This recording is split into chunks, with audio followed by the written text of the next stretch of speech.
We are some hippies, these are my friends. Come along with me, see how the story ends. We are some hippies, these are my friends. Come along with me, see how the story. Welcome back, my brother. Woo! Or welcome apart. right. Technology's awesome when it works, and I think we gotta figure it out now. Our new backgrounds are just gorgeous. Don't you love this real pale beige? Do we end up with the same color without it? I think so. Actually, maybe. I don't know. I'd like to put like a cool, funky background behind me. Something that screams, "I'm a TikToker." Yeah, for sure. We went to the Jake Paul fight last night. Yeah. Yeah, dude. I was waiting until we got on here to ask you about that. So how was that? The amount of TikTokers. I mean, I knew what I was getting into of going there, but the amount of just like, obviously, just like people like young 20-year-olds like dressing up, trying to show off, like people filming all around the place, trying to get their views in, live streaming while they're there, gold chains everywhere, cologne out the Axe body spray everywhere. Everywhere. I saw at least 3 people that dressed up exactly like Jake Paul does. Oh, really? Yeah, like the hair. Like that's their idol? Oh, yeah, for sure. So, how crazy was that knockout, though? It was, the whole place went kind of quiet for a second, and then it just erupted. It was definitely a shocker. I didn't see it coming off because it was also kind of a lot of people that do watch fighting, they watched him literally put his arm down as he was coming to swing. And it was like, what? No fighter would do that. That's an obvious move down that you would, because he went up the block literally as Jake Paul went to do it. And then he brought it down. Well, that's why he thought he was thrown to the body. He was trying to block the body shot. That's the only thing I could think of. But he was coming in for a haymaker. It looked obvious from, I think, a lot of other people's ends. But, I mean, why would he go in there to try to lose? But he got paid either way. Yeah, I mean, like, even if you're throwing a fight, by the way, like no one, because I saw it when people were talking about that, like maybe Jake signaled a punch was coming or whatever, like, okay, it's time to throw it. Like Jake was setting up that shot the whole time by throwing body shots. So, no one's going to throw a fight by landing on their face. Woodley was also, he seemed really tired. Like he was doing a lot of leaning. It was like, if you weren't expecting to win, well, he did take it on 2 weeks notice too. Yeah, he didn't have a full fight camp like Jake did. Yeah. I was just really hoping with that soon of a notice that there wasn't a clause in there that he couldn't, like there wasn't the last one where he couldn't knock out Jake Paul. That wasn't actually in there though. That was just Tommy Fury making shit up. No, that was in the last contract between Woodley and Jake Paul. It was confirmed. Who confirmed that? Now that I can look it up. Why couldn't you look? Oh, because we were using our phones. That's right. Okay, fair enough. Yeah, I came home and I totally forgot about that because we went downtown and I had deep in the dark web trying to find that fight. I mean, it's amazing how fast his PR team or whatever was taking down the streams, the links, and the videos. Like, so hard to find a replay of that fight. Oh, really? Even the one that we used before? Yeah, I mean, no, because you can watch live on those sites, but those are the streaming sites. So I was trying to find the replay. Yeah. And so, I mean, I guess he's drawn enough people, enough attention, enough eyeballs that they really want to protect that money. How was the attendance? Packed house. By the way, it's saying that it was all rumors too. You're right. In the no knockout thing. Thank you. You're right. In your favorite. It was definitely a huge attendance though. Like it was definitely packed out. Everyone freaked out that the Island Boys were there. You could easily spot them out in the crowd where they were. Someone tried to fight them, and like the whole place erupted because someone was trying to fight the Island Boys.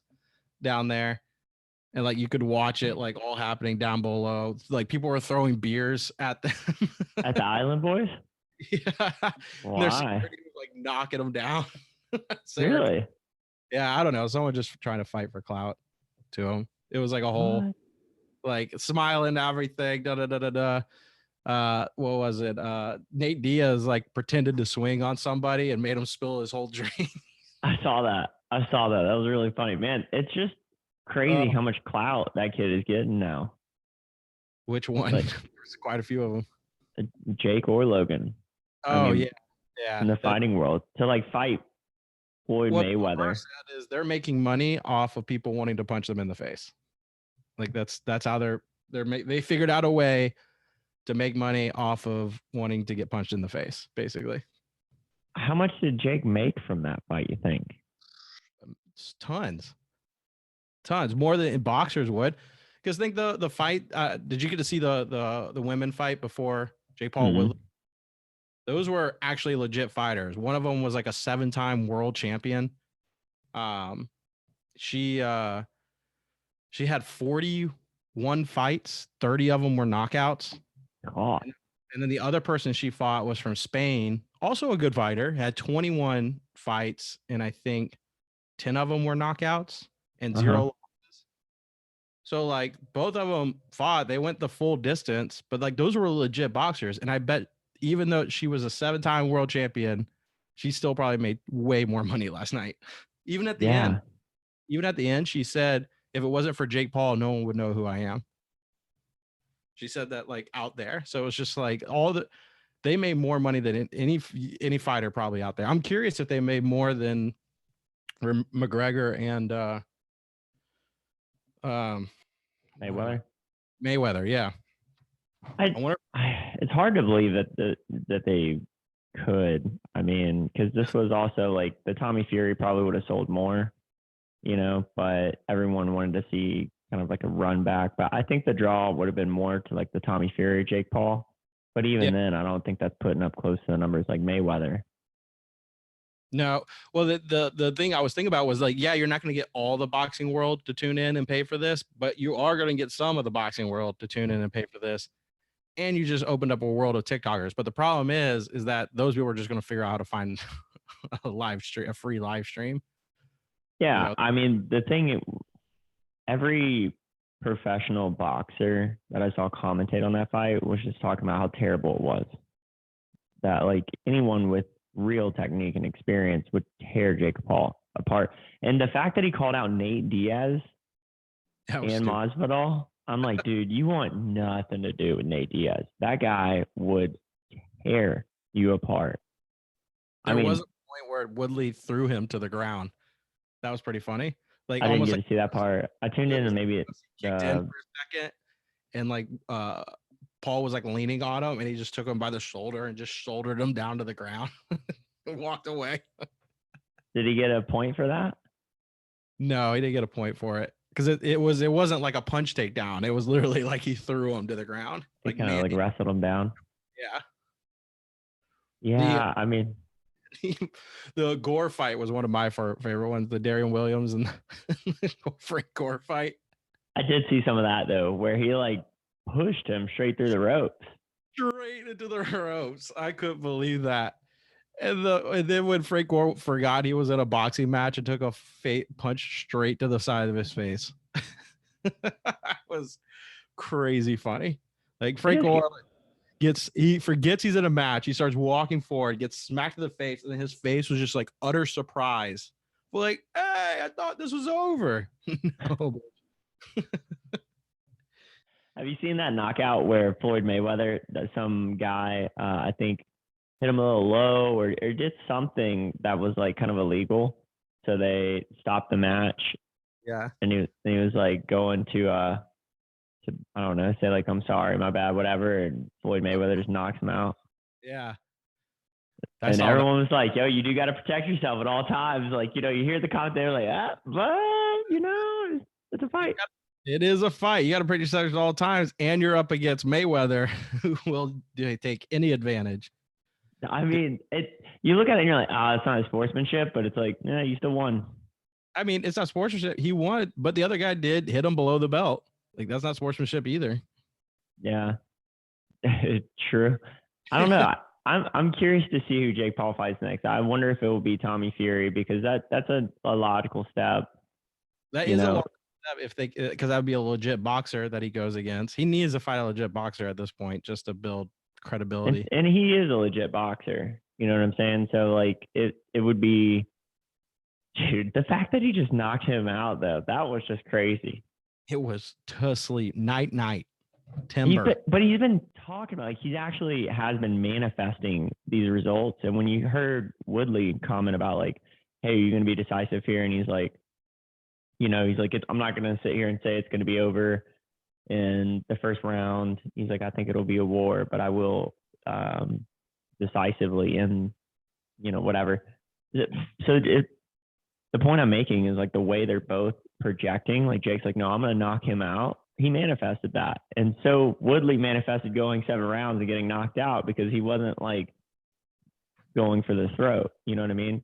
And he's been fighting very tentative. The last like 4 or 5 fights he's been in, he's lost all of them because he hasn't just thrown his hands. Because of Woodley. And I will never bet on Woodley again. You lost what? I've lost 3 bets on Woodley, and I basically started betting on his basically whenever he was at his peak, and then he's just lost every time since then. He's always been like that since I started watching him, where he just like, he's very tentative. He doesn't go in for the punches. He's trying to be like decisive, but it's like, hey man, you got to throw a punch too every now and then.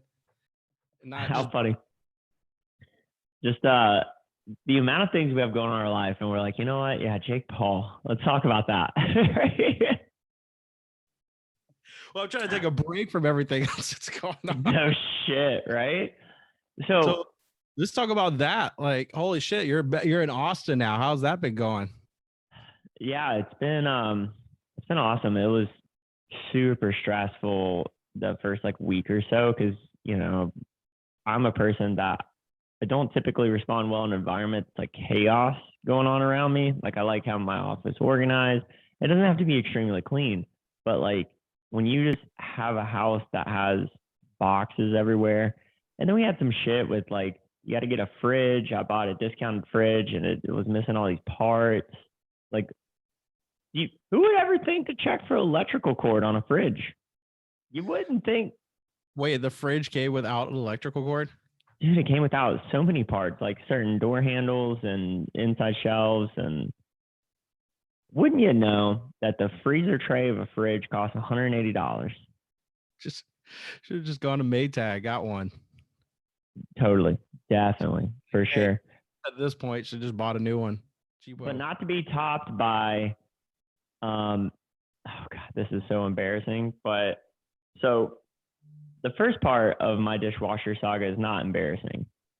I was really thankful. I opened it up before I ran it for the first time, and I looked at the back, and there was an electrical socket inside the dishwasher. And you see something like that, and you're like, what? That's not supposed to be there. And then I looked at it, and the guys installing the dishwasher slammed it so hard against the back of it that they slammed the plug straight through the back of the dishwasher. Oh my God. I go through this whole thing of, you know, figuring out how to fix that, and now the dishwasher doesn't work. And I'm like, what the fuck? And I tried everything. You know, I have my electrical test kits and stuff, making sure like the circuits aren't broken, whatever. I'm checking the wires. Yeah. I couldn't figure it out. My buddy Carl, you met Carl? Yeah. One of the smartest people I know, genius. He couldn't troubleshoot and help me figure it out. So I'm like, all right, I got to call an electrician. And I was wondering if like the inspector had shorted the dishwasher, you know, long story short, whatever. So I called an electrician out. This dude like is testing everything. You know, I walked him through everything I'd done, and I was like, at a certain point, this is out of my scope. And he was like, everything you're saying is the same stuff I would test. And he's like, all right, let's check this out. We're running around the house, and we thought we figured out the problem. And so he ends up installing a separate outlet in the back of the dishwasher and reran some wires. And $400 later, you know what it was? It was a fucking switch next to the garbage disposal. It wasn't flipped. And he was like, I've never seen a dishwasher hooked up to a switch. And I was like, So you mean to tell me that's all it was? Yeah. I had a similar problem recently. I had a very similar problem. I have a light switch in my, not a light switch, a plug in my living room, right? And it was connected to a switch. And before, when I first moved in, there was a lamp hanging like in the corner, and it was connected to there, and you could flip the lamp on and off. Well, when I got my water filter connected outside, I connected it to an outside plug. And then recently I was like, it just stopped, the thing just stopped working. And I was like, what's going on here? So I go to the plug outside. It's one of an older plug. It doesn't have like the reset button or anything. Uh-huh. Couldn't find I couldn't figure out the panel. There's no thing that's like outside plugs. There's none of that. So I just was like, I have no other option, but I got to call an electrician to figure this out. Yeah. So I call an electrician. He comes and he was like, he was like looking at it and he was trying to figure it out. And then I don't know who thought of it, but both of us finagled with the switch. And then we were like, hey, and I was like, go put your like thing outside, like the tester, like when it picks up a volt. And I flipped the switch on it. So the same switch is connected to the same circuit for the outside plug and the inside plug at the same time.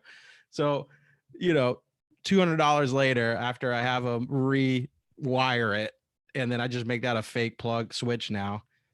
We figured that out that, oh yeah, now I could just leave that plugged in and it's no problem. Like, why would you connect that as the same one? That makes no sense. Makes no sense, right? But Carl did send me an article about like apparently that's a feature in common homes, and since they did the renovation, they definitely rewired it. An ironic twist in the finale of this saga is my fridge. So since we're waiting on parts for my new fridge, I bought a old fridge to just keep in the garage, because we got 3 people in the house anyway. And well, wouldn't it just so happen that fridge goes out the same time the electrician's here? So the next day I was like, hey man, I called him. I was like, I understand the work that was done here. Like, I actually understand what you guys did, but I don't know how the fuck this happened, but it happened at the same time. All the food de-thawed in the freezer and stuff, right? And so I'm like, I don't really know what to say, but the chances of that fridge going bad when the electrician's here, because every time I plug it in, it blow the breaker. Yeah. And so I'm like, yeah, your dude's got to come back. And the electrician came back and he's like, yeah, I don't know, man. It's got to be the freezer, bad freezer. And I'm like, what are the actual chances that fridge would go out right when you were here? I was like, no, for sure. So I just got so frustrated. I just told the guy to leave. I was like, it's, whatever, fuck it. Because they charged me $400 for the light switch part, didn't have to change anything. But I was like, you almost makes you wonder, like, how many times in my life am I going to need to pay an electrician? Okay. If that's $400 to do that, if I'm going to have to do that another 10 times in my lifetime for whatever happens, how much is it going to school to learn how to be an electrician? Maybe a few $1,000s just to learn how to do that. Well, there's like knowing how to do something and it being worth it.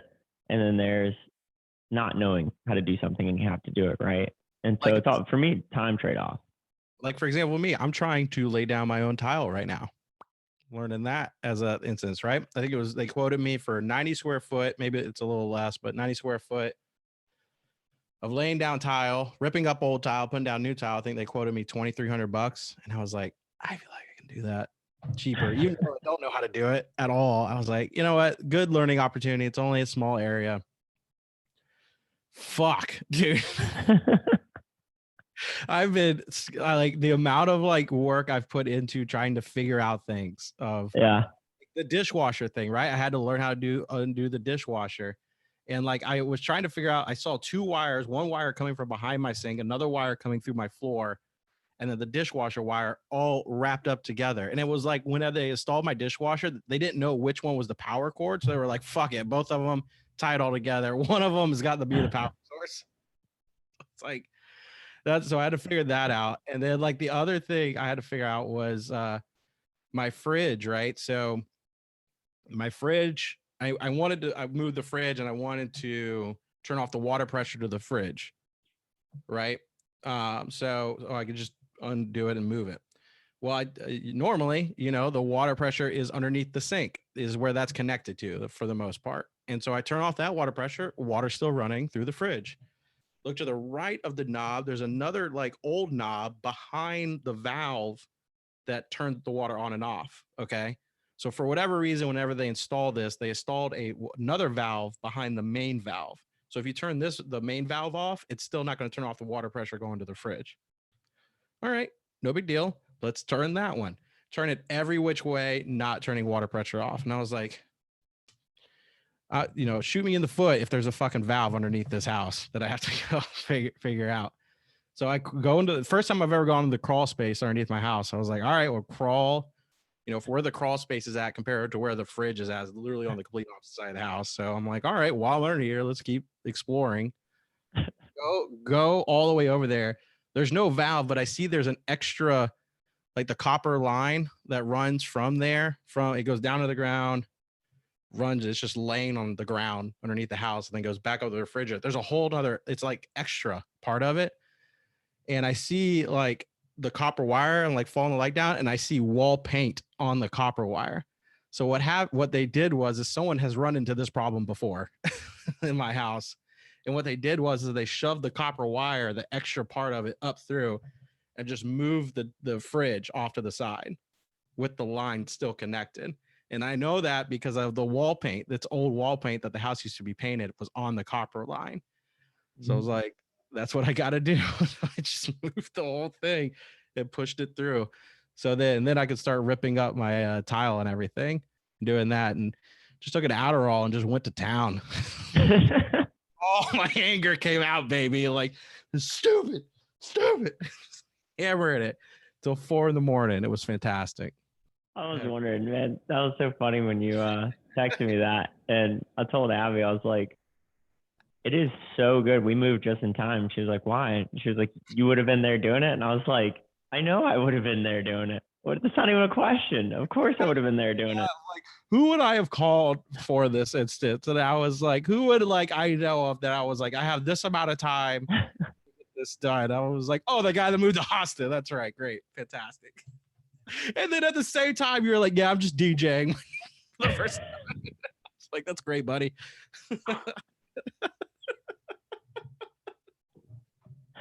I will say, yeah, I did a fair amount of ketamine that night too, and was trying to DJ, and that was incredibly tough. I bet that was incredibly tough. I mean, it was not keeping track. There was no kind of flow. I mean, the transitions were terrible, and the feedback I was getting back from my crowd here, my little private crowd, was, yeah, do better. And I was like, hey, hey, how about you? Floor is liquid right now, so I'll listen better. No, it was very difficult though. I mean, but yeah, man, in a sick way, I love working on my own property, but there's other little things too. Like we have a couple of rats that are in the attic that I'm trying to catch. I damn near went straight through the ceiling today. I looked right. I got so much insulation up there, and I went to step and I looked at a piece of wood, and I was like, I stared at it because I was like, I have to step on the 2x4. Otherwise it's bad. I was like, no, I had this whole dialogue in my head. I was like, for sure, that's a piece of wood. So I confidently stepped. I didn't like, I'm going to try this out, make sure. It was like, no, and my foot went through probably 2 feet of insulation, and my ass got caught on the 2x4. And I was like, I'm glad there's that much insulation there. I was so confident my foot was going through the ceiling. Oh, that's good. It didn't go through. It reminded me of that time that the electrician referral from you. That guy came through my ceiling. Never doesn't tell anyone until Christy discovered it. Just insulation all over my room. It's like, oh my God, that dude tried to ghost you too. It's a good thing I knew his uncle. I was like, hey man, I will ruin your life. around. Hey, you want business in Tampa? You need to come fix this problem right now before your name's about to be posted up on a billboard. Dude, he didn't give a fuck though. Everything you said, he just ghosted you. And then I reached out to him because you were red hot. You're like, dude, don't give a fuck. I will gladly pay someone else to come fix this. I'm just so over it. And I texted him. I was like, I want to do it, and I was going to ruin his life. I didn't care. Like it was going to be, he comes fix it, or now he needs to move to a whole another state in order to keep getting business. Oh, I was going to find out where he worked and everything. I was be like, hey. All it took, I just texted him. I was like, hey man, Dylan's tried a couple times to get a hold of you. I sure would hate for you to just ghost him and me have to tell your uncle about it. And I think that day he texted you. His uncle's got some leverage, obviously. I guess so, man. You never know when you're doing business with family. They give a fuck. I mean, I would have just called his company and been like, hey, this guy's working on the side, ruining. And then I would have called the whatever guild that contractors run on and would have been like, don't ever let this guy work there. Yeah, I mean, he was. It would have been fun for me at that point. He was showing up to jobs really hungover, so he's not a part of a guild. He's not a part of. Hug over here too. I was like, woo. Yeah. Hey, you know what? In the end, my Ring cameras work. Whoever he sent fixed the hole. In the end, it worked out. It worked out. Yeah. I mean, hey, you know what I did today? Not shortly before I got on here with you. Put in a cat door.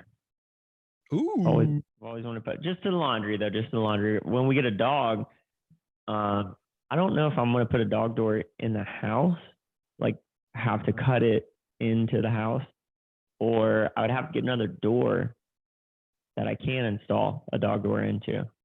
Yeah. That's got to be nice though. So you don't have to keep opening and closing it. Like remember the bathroom? Like people will close it and they would forget to leave it open. Mm-hmm. Yeah. Now you don't have to worry about that. Well, is it just is the laundry room in your bathroom, or is it the own separate from the bathroom? No, yeah, the laundry is just its own thing. So because it's in the hallway, you just walk by and you see open door and you're like, oh, go to close it. But that's got their litter box and their food. And so I was like, I feel like it's going to help with the smell too. Because even though I clean it like every day or two, it still smells, the litter box. What's Austin like as far as like, when I think of Austin, I think of like a Portland-esque vibe a little bit. Yeah, I didn't realize I'd been here 3 or 4 times before I moved here. And now that I'm like here, I'm realizing how big of a tech city this is. Every time we're going out and I'm talking to somebody, they're like, yeah, I moved here for tech. I do this in tech, sell tech, work on tech. I'm like, holy shit. And then you mix that with like nerds here. Dang. Huh? A bunch of nerds living here. Dang. Nerds, cowboys, like that should be a movie. Nerds and very cowboys. Big, very, very big liberal population here. Yeah. I can see that. A lot of companies are moving there. Yeah, Google is opening or finishing their complex. Amazon, Tesla. Samsung just agreed to do a whole chip factory there. Huge for America, by the way. So that's happening. Yeah, that's actually not too far from my house. The area of land that Samsung purchased for that factory is the largest real estate deal once it's finalized in Austin's history.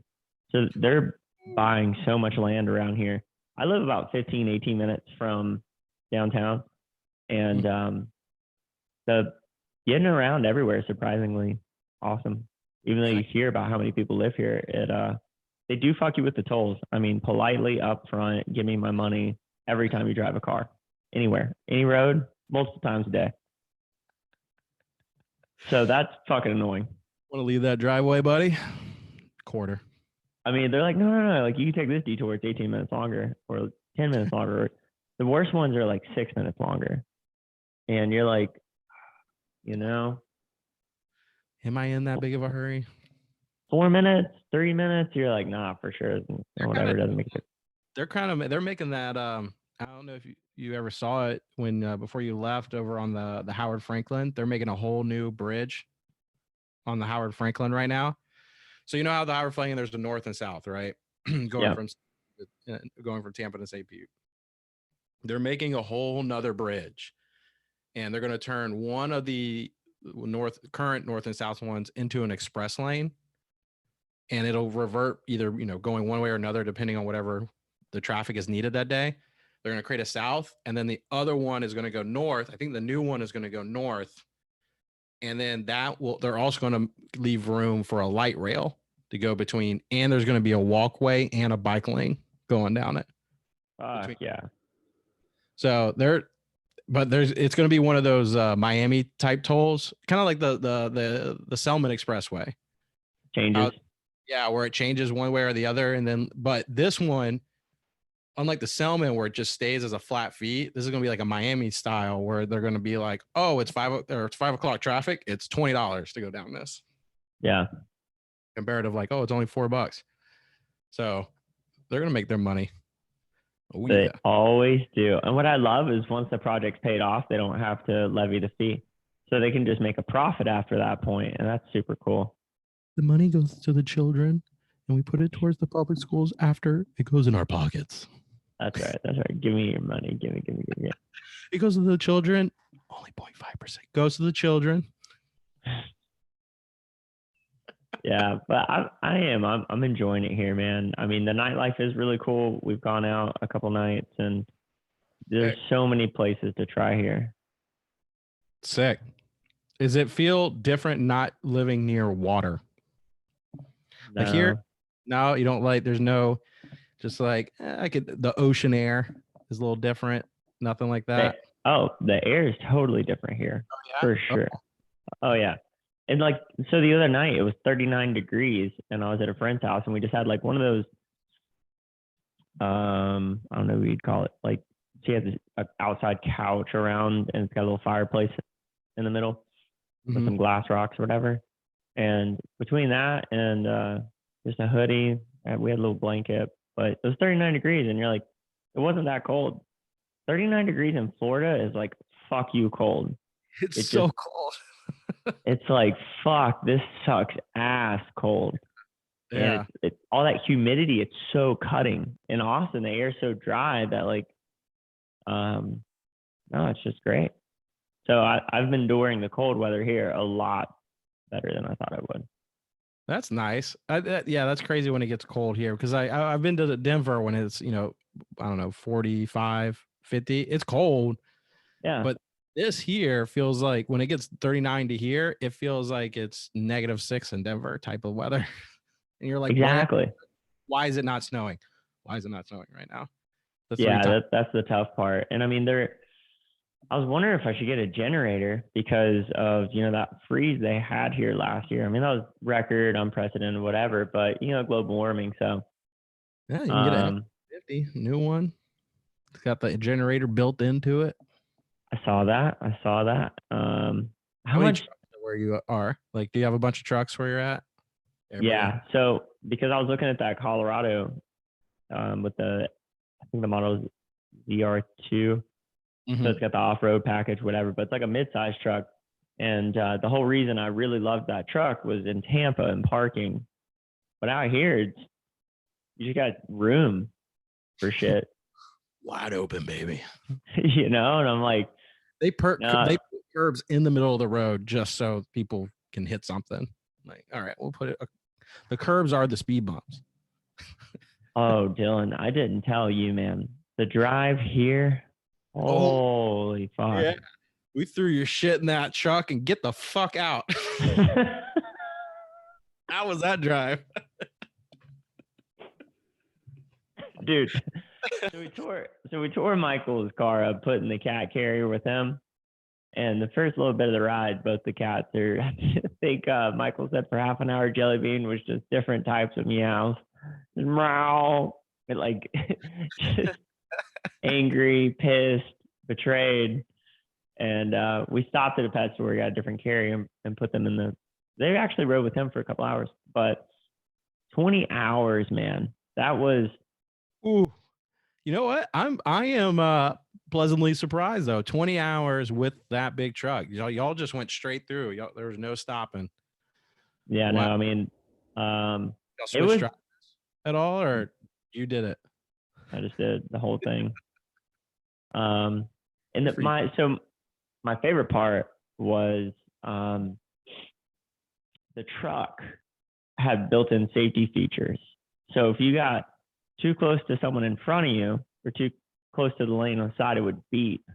It would like cut the music out and beep at you, left lane, right lane, or if this person's too close to proximity, because it had a sensor in it that would read all the car that was directly in front of you, their speed.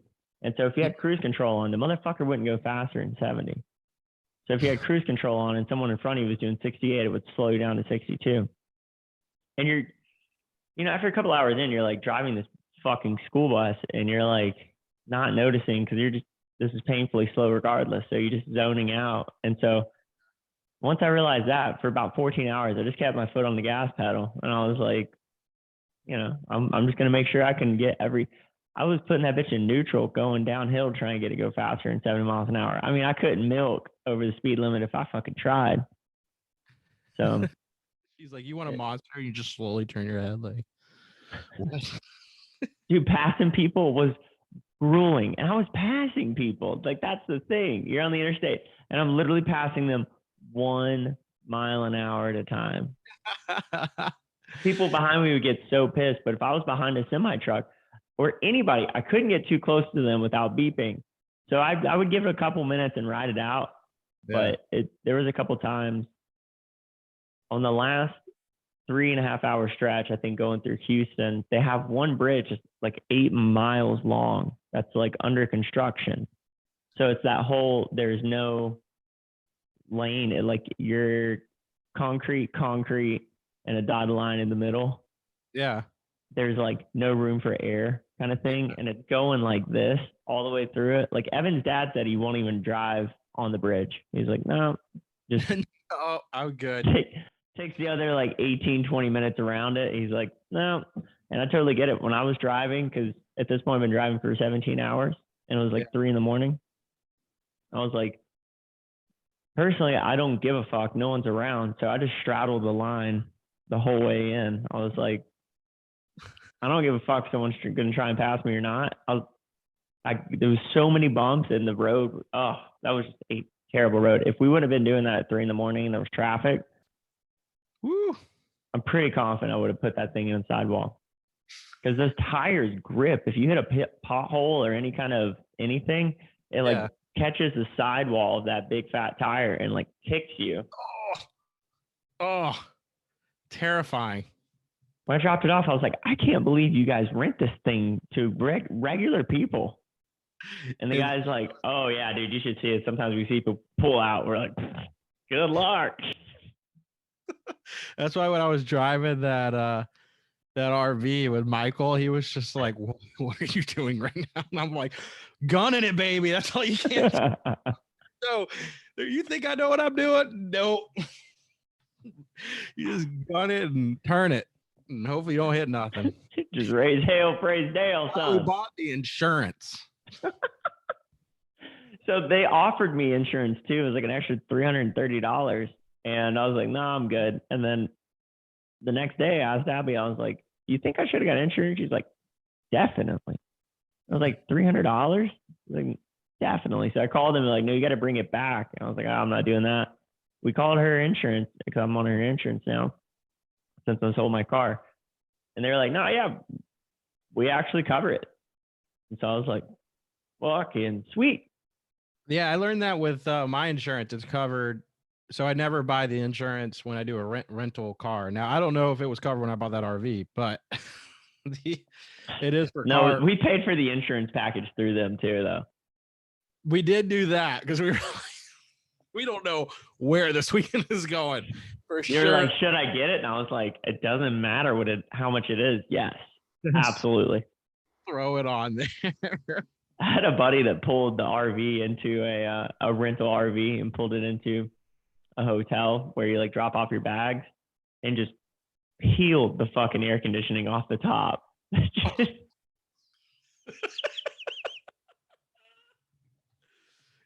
scaring you. I don't know. And that I don't know if I want to hear that. Yeah, when you pull into a hotel and suddenly you have a sunroof. Well, the air conditioner's not working. It's hot in here now. We got to start looking at that for Burning Man. We do. RV situation. If anyone out there would like to lend us their RV, or we'll buy you a ticket and you'd like to go with us, one of the two, something like that, we'll make it happen. We could just get a bunch of sponsors for the RV, and you have like Taco Bell, have like a big Taco Bell wrap and Red Bull, Monster. Any company that wants to lend us, we'll pay for the wrap. I'll pay for the wrap on the vehicle. Like we'll put, I don't care, Pornhub, Fleshlight, I don't give a shit. I'll sponsor it. That's a big Pornhub bus. Yeah.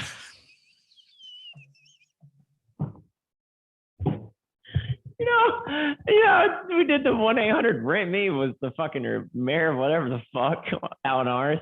We just come in with Pornhub.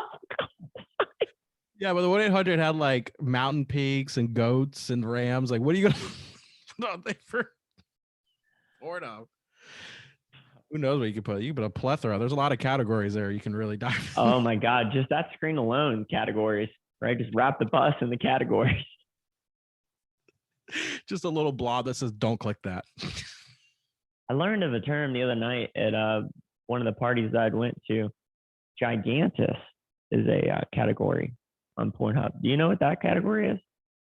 Gigantus? No, I don't know what Gigantus is. What is that? So apparently this is when either the woman is like not large, like obese, and it's a small man, or it's a really big man and a small girl. Is that where they're like sitting on their face and basically suffocating them? Yes. So I knew too. You see that on social media sometimes where they're like wearing a bikini or something just to pass the check on Instagram, but they're like jumping onto their face. Yeah, so like that's what I was saying. I too had seen the memes and all the stuff associated with that, but I didn't actually know the name of that category. And so I was like, oh, okay. I mean, yeah, hell yeah, you live and you learn. So that would be on the side. We'll get category and it drops down and just Gigantus. MILF, Gigantus. or it goes Pornhub and then the search bar. And then if you have like most popular searches below that's just what people have been searching below that. I think there's a lot of opportunity just for a sponsor. I learned the other day too. Did you know that the Fest Aid, the Dance Safe and Bunk Police test kits are illegal? Illegal or legal? Illegal to sell at festivals because it encourages drug use or something. So like they're at festivals testing drugs. I guess they just can't sell the kits themselves. Some of them are testing drugs, not all of them, right? And yeah, so that's why you've never seen like a vendor that's just selling test kits. I'd always wondered why I had to smuggle it in there. I did see a post about it recently in Vegas. They had a cooler where you just open it up and there's sodas in there. They had one of those in Vegas, I think, and it had their test kits. They were selling them in a smoke shop there. And they made a big deal about it. They were like, we went from selling, not being able to sell to now we have we finally were able to get something into a shop. Basically. Yeah. And I was like, oh, that's pretty cool. You can actually go and just like, let's, go pick up a test kit and go do whatever you got to do. I mean, people are going to be way safer that way. That should be that'd be cool if it'd be awesome if, I don't know. Would it be awesome if, let's say, a city council invested, like that was having a legit drug problem in their city, invested money into a company like DanceSafe they could buy a bunch of test kits and then be like, look, just come here. If you buy it, just come here, test it. You won't get caught or in trouble. I wonder if that would be a good thing getting the city council involved, or that would turn into a bad thing. Because anything it's obviously not good usually. Exactly. Yeah, it depends on the leadership there. Because I think that should just be a staple everywhere. Being able to like everywhere. That should be a thing. Like, hey, you already lost a war on drugs. Lean into it now. Like, lean into it. Just lean into it. Be like, look, we're just going to try to make the environment safe as much. Basically, like what you would invite someone to do that hasn't done any psychedelics before. You're like, I'm going to make the environment safe for you. That's what America should do, is lean into it and be like, we're just going to make what we can do as much as we can to make this area as safe as possible for you. And that's to make selling test kits legal. Let's start there. Just like get that out there. All right. Doesn't encourage it. People are going to do it anyways. You're at least making it safer for them. Yeah. I mean, because there was a scare recently I heard about a fentanyl issue going through, I think cocaine here in the Hillsborough area I heard about. Yeah. Yeah. I think it was up. If you look online, it was up north a little bit. And it's like, if there was test strips that people could use, because think of like, okay, I could think of the test kits themselves are probably pretty expensive, but the strips, fentanyl strip test kits, that's probably pretty cheap to make those things. Like they should be handing those out like candy, Yeah. Take 5, test it whenever you need it. Imagine that. Like every like good drug dealer actually had like, yeah, you get a test strip with everyone. My stuff's good for you. That'd be awesome. That would be pretty fucking awesome. Allow the dealers to buy in bulk for their customers. Here you go. You get a test strip, test my shit, let you know it's good. If only they had like a chemical breakdown to every bag. Here's what's in here. Here's what it's cut with. If you're okay with this, just sign here. You're signing over any liability to me right here. Initial there, date here. There you go. Just in there. You get like a stat sheet or report card on whatever the dealer's selling you. It's like when you go to a vendor for weed, and it's like, here's everything that's in here. Here's where it's grown. Farmer John, right up the road. Picture the chemist. Yeah. Guys like smiling, like with a big wooden spoon in a bathtub. The whole like jumpsuit. He's got a big smile. Yeah, he just 5-year anniversary last week. He's pretty good. Benefits. He just had a baby. Like, yeah, so he's in a bunker in Arizona. We got a Christmas party coming up next week. You should come. There's gonna be snowing, so make sure you dress up.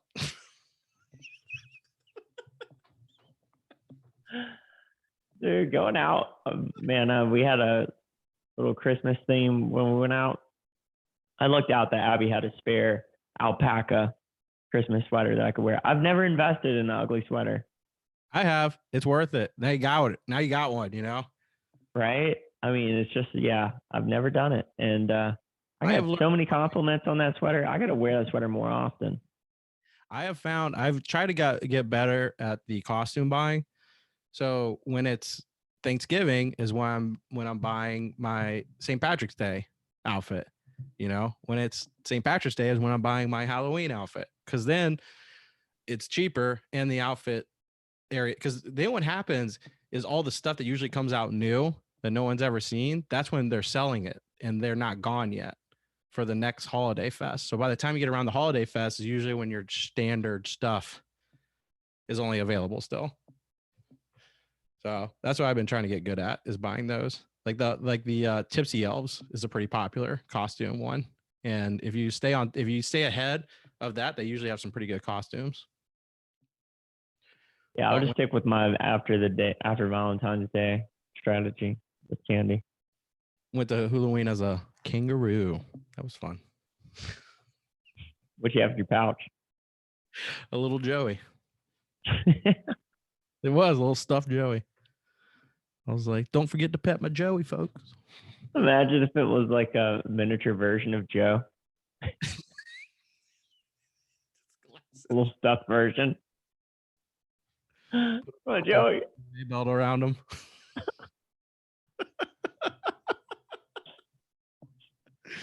Joey, you're always with me at these festivals, buddy. Do they have a couple good shows coming up here. I think I want to see Dylon Francis. They have this like hangar called the Concourse Project here. And so it looks like either it is an old aircraft hangar because it's right by the airport, or it's a new build that could be used. Either way, it's like an airplane hangar. And so it's a pretty cool venue. You been One to of the places, huh? You did go to it? Yeah, I've been to. I saw Carl Cox there, and was the light show pretty crazy? Did they do it up really well in there or no? Yeah, they did. They did a pretty good job.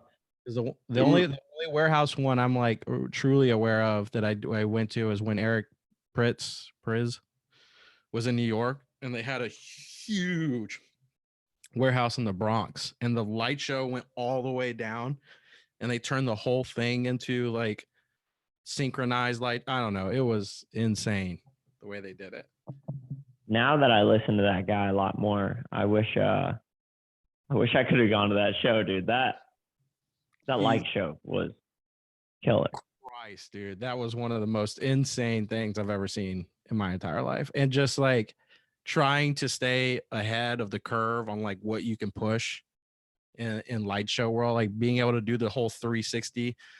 Like think of like, it's not the entire show he does it, right? He has certain graphics that he can do just to show off, because like trying to make the whole entire thing just isn't going to happen. But he can be like, all right, we can do all crazy light show, but then like, here's where technology is reached. I can make this hand come out and you can see the details of the fingers and then come back in. It looks like it's reaching out to you. Like that's wow. Or making the astronaut looks like he's floating around him. That's pretty cool. Mm-hmm. Yeah, I watched that whole show. After you told me about it, I started listening to his stuff a little bit more, and then that turned into my cold shower song opus. Just melodic techno, just going.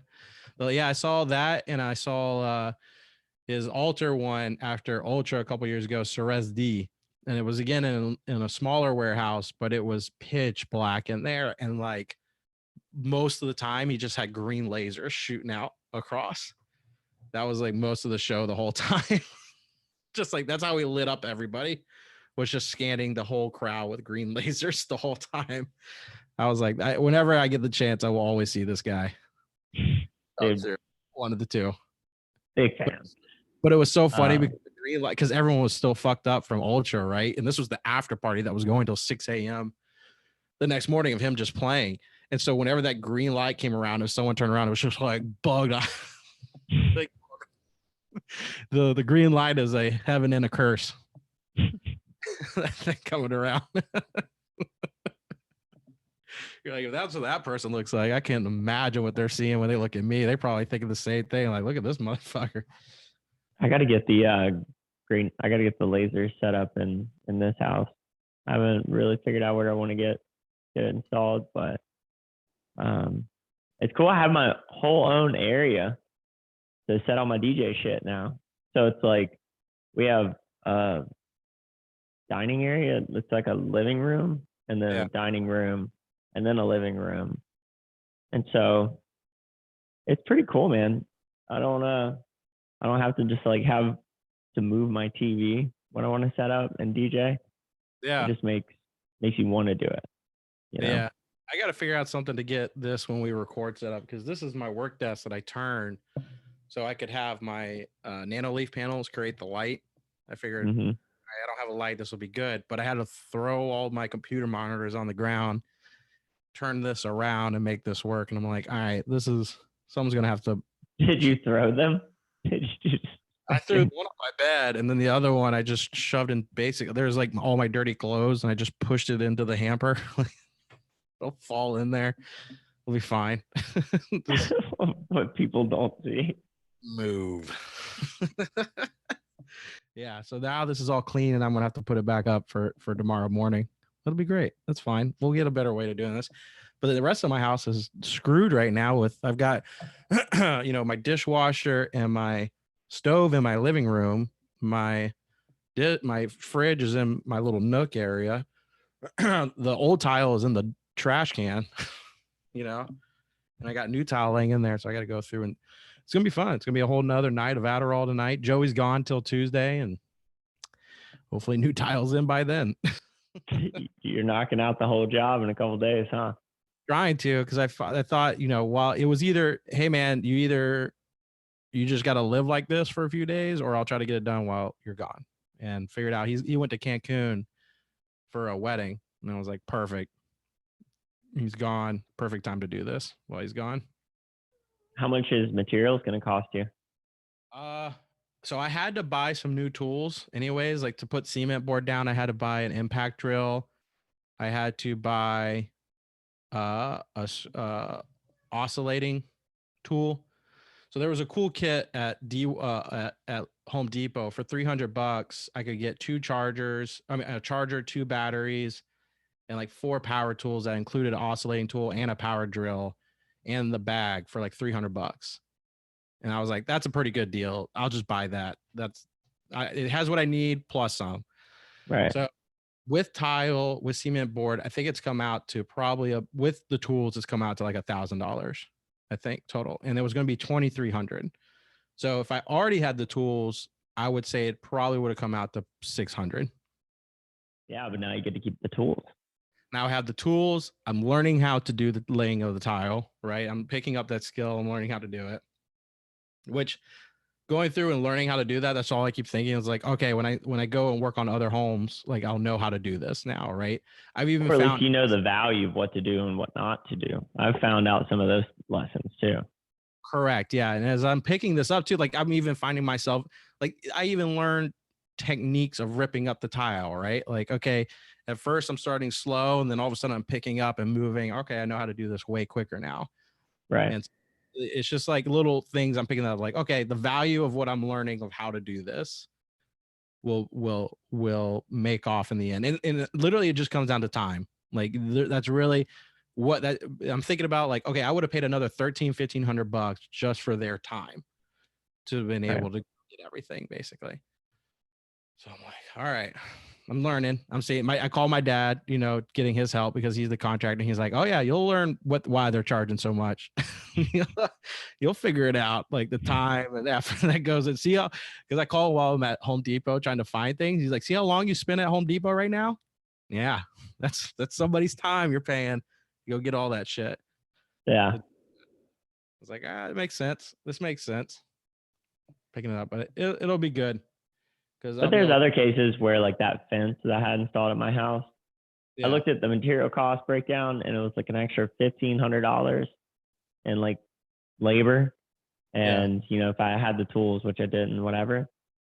And I looked at that and I was like, I'm not doing that.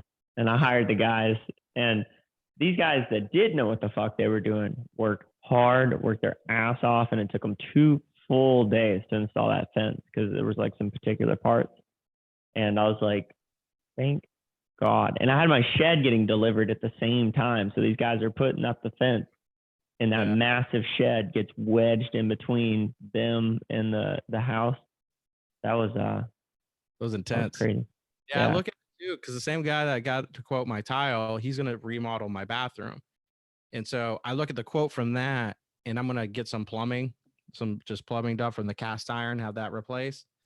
Mm-hmm. And like I look at the value of that and I asked him like, how long is this gonna take? He's like, it'll probably like 2.5, 3 weeks to complete. And I'm like, see, that's something you pay for. If it takes him and his team professionals 3 weeks to complete that, I can't imagine what that shit would take me to do.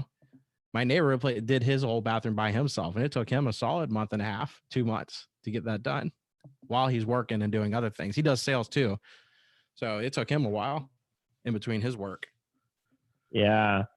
Flooring can be a bitch, especially tile, because you want that to be done right. I mean, shit, I just replaced the grout lines around my bathtub before for Luke, and that took me probably 3 hours just to grind that shit out, like reset it and just put the grout back the way it needs to be so it's not cracked.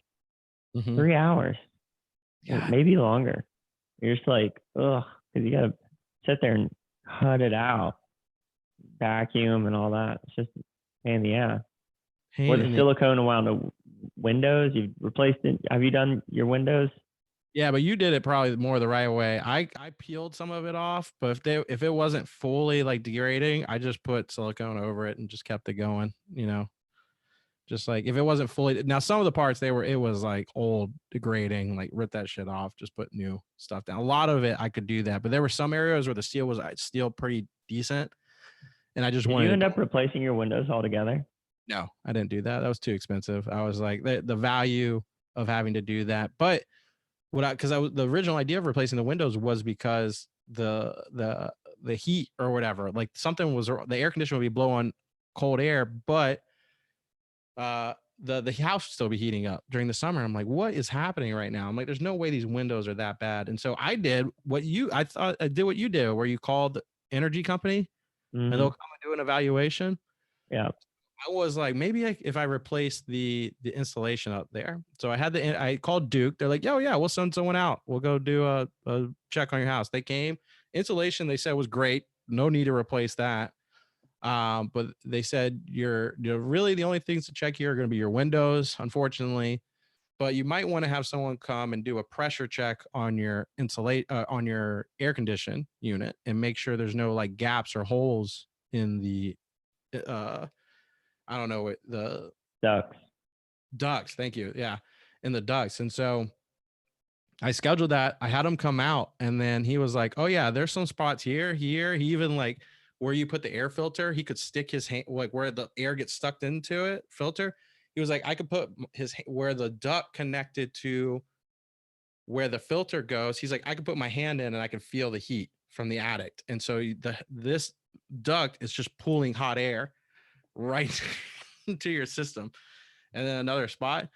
And he goes, oh yeah. Well, I was like, well, how much is it going to cost? He's like, oh, $150 just to patch these up or whatever. I was like, get in there, buddy. Fix that shit right now. Like, and he did it. That was kind of cool. Like he did a pressure check. Like he sealed off different rooms to like check everything. And ever since then, now I'm like, man, it is freezing in my house. I gotta turn the air up just to get it going. I'm like, wow, just that little change. But they, Duke came out, did it, and they sent me like a little box full of like, hey, here's some cool stuff. Thanks for doing the energy check for us. Like, most people don't know that those resources are available. Like I was looking up, I don't have an emergency water shut off valve to my house. And so I was like, I need to get that done. I emailed Austin, the city of Austin, and they called me. That's interesting. Yeah, they just don't have one where I can't turn off the water pressure at the main. But long story short, I looked on the website and they'll pay me up to $5,000 if I want to get a water recovery tank installed, like a water distribution system. They have a program right now. They'll pay up to $5,000 for you to collect rainwater. So apparently electricity here is super cheap, but water is expensive as fuck. Away from the water. Yeah, you're not near. Isn't that interesting? You're not near the coastline, so it gets more expensive the further inland you go in. A water source. Well, I mean, that's the water table in Florida is what drives that. It's not the salt water because they don't do closer to the water, so I'm closer to the water table. But where you're at, you got to go way farther down in order to reach that. Mm-hmm. Like gold. It's like oil in Texas. You know what's cheaper than water? Oil. Oil. We drink it around here. The kids, we get them started at 4. It cures a lot of sinus problems. Yeah, I'm excited to get you out here, buddy. And it's cool that we get to keep this thing going, Hell yeah, we're gonna keep this thing going. We got some awesome guests coming up. We got the one we recorded that other episode with Tyler Pansner, so we're gonna be able to post that after he gets his website up and going that he wants to link to. So we'll have that come in here. That will probably come after this one, which will actually get us ahead enough that we can when we record the other one. So that'll be nice. But we do got some nice stuff that we got a nice special guest coming up in January coming on. We sure do. You want to tell them about that, or you want me to tell them while I grab the stuff? Yeah. So Magic Butter. I'm sure we've got quite a few listeners out there that have heard of that company. It's essentially like the first tool that helps make magic butter. Really easy. Yeah. So we have a very special guest coming on from that company to talk all about what went into that, the genesis, and we're actually doing a giveaway of some of their products too. So we'll be doing some announcements. The whole box. They were like, "Oh yeah, we'll send you some. We'll send you a something like, it'll be nice. We'll do a little giveaway, and then we'll do thing." And we're all like, "Oh, cool." Literally sent us every product. Dude, just sponsor us. All right, so I'm just gonna run through it. Let's just put them up here. Let's just see what. That way, people can see what's coming. Let's do it. And so, by the way, if you're listening to us right now, yeah, Dylon, just walk them through. Let's do a quick run through because you guys are going to see it on our socials. And first off, magical silicone spatulas. So they have spatulas in order to stir the thing while you're making it, which is nice. Boom. A magical butter tray. Boom. Boom. Boom. Magical measuring cups. Look at them cups. We're getting to the big one. I'm just starting off with the small ones here first. It's like Christmas. Yeah. Magical decar box. I don't know what that is. Decar box. Some of y'all know what that is. I don't.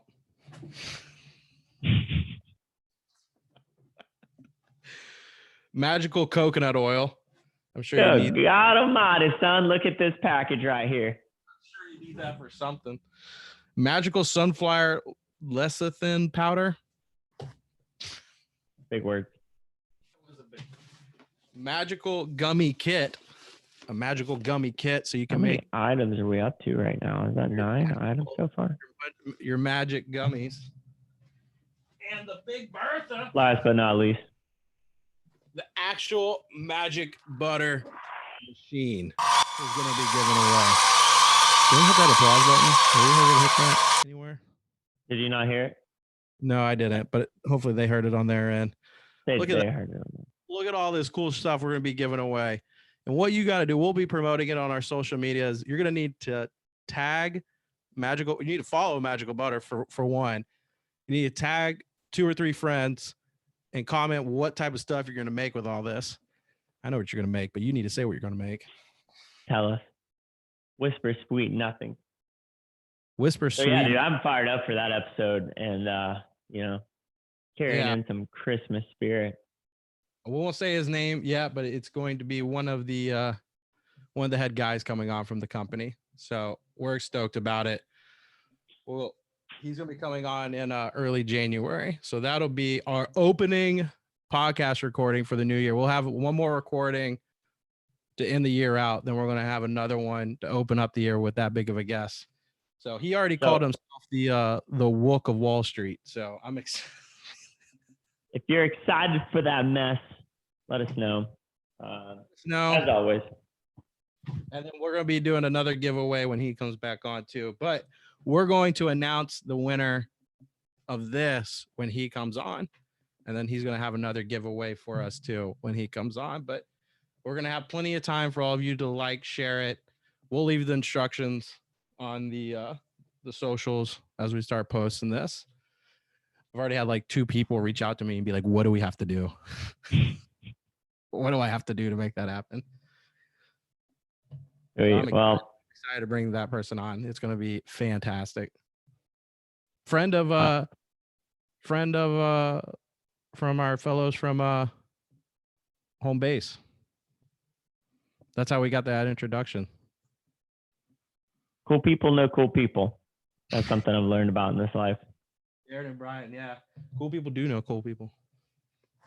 You're a cool person, man. I'm glad we get to do this podcast together, and even if it's virtually, we got some bangers coming up. Better at this because I gotta figure out this camera thing too, so we can get better kind of quality images with that. Because we need to improve that because I could just see myself. I'm super blurry, and I know the people want to see this beautiful face.